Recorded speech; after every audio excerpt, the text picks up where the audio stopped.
জিলাত আজি শেষ পাব। গতিকে প্ৰদৰ্শন প্ৰাদেশিক মহিলা সংগঠন যি ন্যায্য এই আন্দোলন উপেক্ষা নকৰে, ইয়াৰ উপযুক্ত হাতত লৈ আমাৰ যি দাবী এই দাবীক মানে ফলপ্ৰসূ কৰাৰ কাৰণে চৰকাৰে যাতে পদক্ষেপ হাতত লয়।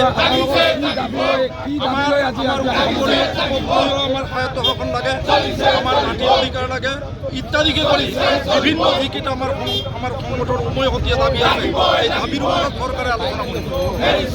মানে আচলতে দেখা গৈছে এয়া যদি সমদল বাতিল কৰিলে মানে সমদলৰ মেইন যিটো তাৰ লগতে আৰু মাটিৰ অধিকাৰ, ভূমিৰ অধিকাৰ আৰু লগতে আৰু বাকী যিকেইটা আমাৰ আছে লিখিতভাৱে যিকেইটা অলৰেডি ইতিমধ্যে আমি চৰকাৰক সেই কথা অৱগত কৰাইছোঁ। আকৌ যোৱা বছৰ আমি এই আন্দোলনৰ কাৰ্যসূচী লৈছিলোঁ।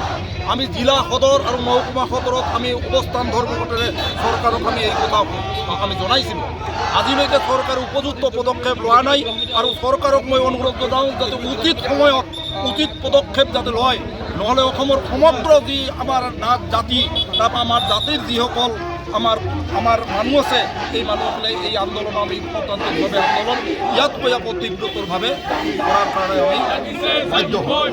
জ্বৰ সমদল আছিল যদি জ্বৰ সমদল আছিল পৰিস্থিতি আৰু পৰিৱেশৰ ওপৰত নিৰ্ভৰ কৰি চৰকাৰে আমাৰ কাৰণে আমি জ্বৰ সমদল কাৰ্যসূচীৰ আমি জ্বৰটো আমি কেঞ্চেল কৰিছোঁ। কেঞ্চেল কৰি আমি গণতান্ত্ৰিকভাৱে আমি পদবদ্ধ এই সন্ধিয়াত আমি গণতান্ত্ৰিক আন্দোলন কৰাৰ কাৰণে আমি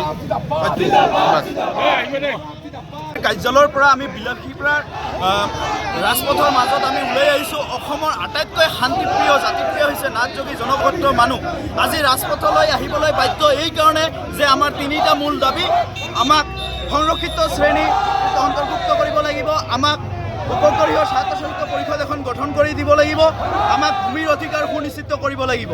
আৰু এই তিনিটা দাবী যদি চৰকাৰে মানিবলৈ বাধ্য নহয় তেনেহ'লে আমি নিচেই সমাগত আমাৰ 26ৰ যি নিৰ্বাচন সেই নিৰ্বাচনত নাথযোগী জনগোষ্ঠী আজি একত্ৰিত হৈছে আৰু একত্ৰিতভাৱে আমি ভোট বৰ্জনৰ হুংকাৰ দিছোঁ।